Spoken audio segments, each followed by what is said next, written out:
పులిహోర చాలా రుచిగా ఉంటుందండి. చాలా సులభంగా తయారు చేసుకోవచ్చు.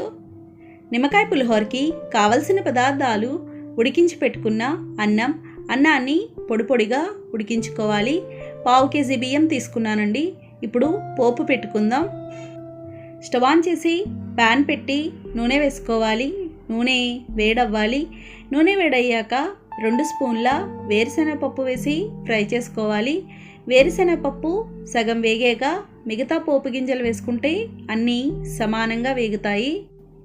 ఇవి ఇలా వేగాక స్పూనున్నర శనగపప్పు, స్పూనున్నర మినప్పప్పు, 1/2 స్పూన్ జీలకర్ర, 1/2 స్పూన్ ఆవాలు వేసి ఫ్రై చేసుకోవాలి. పులిహోర ఏదైనా సరే పోపు ఎక్కువ ఉంటే బాగుంటుందండి. పోపు సగం వేగాక కారానికి సరిపడా పచ్చిమిర్చి ముక్కలు, ఎండుమిర్చి, కరివేపాకు వేసి ఫ్రై చేసుకోవాలి. పచ్చిమిర్చి 10 కాయలు తీసుకున్నానండి. ఎండుమిర్చి